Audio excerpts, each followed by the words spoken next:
Seeing how this movie takes place in Seattle, I know a crossover that absolutely must happen. At last, all us moviegoers shall be avenged. In Hard Eyes, Valentine's Day has been a dreaded holiday for the last few years because it's the day that a killer in a glowing mask strikes, specifically targeting couples to quench his bloodthirst. Olivia Holt plays a young woman who hates Valentine's Day and doesn't believe in true love, but she may be rethinking that when she meets a coworker named Jay, played by Mason Gooding. Because of their unintentional chemistry, they become people of interest to the Hard Eyes killer. Throughout the night, they cry out denying that they're in love in order to be left alone, but unfortunately, fate is just screaming that they're meant to be. You can probably put together from all of that this is a cliched romantic comedy stuck in a slasher film. There's no better way to describe it.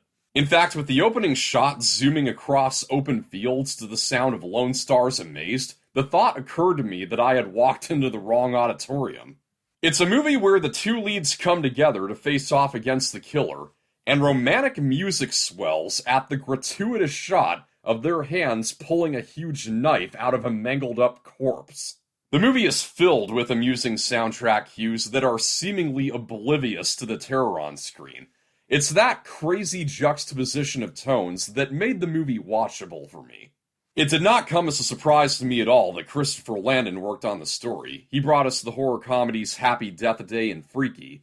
I enjoy his tongue-in-cheek style, and the attitude of those movies is very present here too. This movie knows it's a cartoon. The actors play it as such. I mean, our lovers repeatedly bonk heads when they first meet, and the kills are completely over the top. The very first death is a photographer looking through his camera, and the killer actually goes to the trouble of stabbing him through the lens with his machete. This is also a killer who can just show up anywhere, even if it's inside a closet in someone's one-room apartment and there's no way he could have snuck right past them.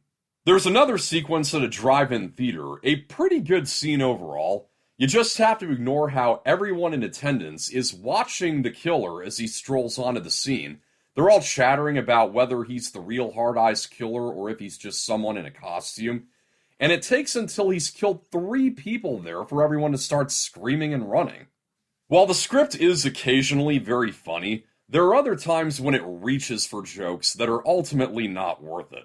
Devon Sawa and Jordana Brewster play these 2 detectives named Hobbs and Shaw, who are called that just so that someone can point out that they're Hobbs and Shaw. And that's as far as the joke goes. Also, the third act is where the movie drops a lot of the romantic comedy aspect in favor of being a little too conventional of a slasher flick.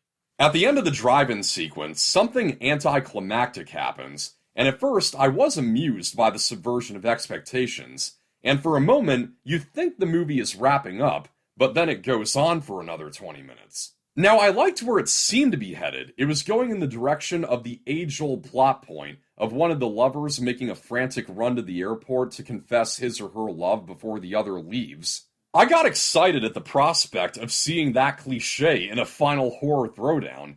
But then, the movie just changes course, and the climax is set at a generic abandoned building, complete with a bad guy who goes on monologuing for far longer than necessary. And I thought, what was the point of going to the airport at all? The perfect climax to this movie was gift wrapped like a box of chocolates. It's that last act that made me like this movie less than I do Happy Death Day and Freaky. Still, Hard Eyes is entertaining trash, and should make for an ironic good time at the movies this Valentine's Day. If the collision of these 2 polar opposite genres sounds fun to you, you'll probably get your money's worth, despite it not fully committing in those last 20 minutes. Scoring on the Factor Facts, I'll give Hard Eyes a 54%. I must make note as well of the single most unrealistic thing in this movie: Valentine's Day in Seattle and there's no sudden snowfall. Seriously though, I can count past one hand the number of times that's happened in my lifetime. That's a wrap. Thank you for watching. I hope you found this review helpful. Like and share, subscribe for more. This is Pop Culture. I'm Alex Pop.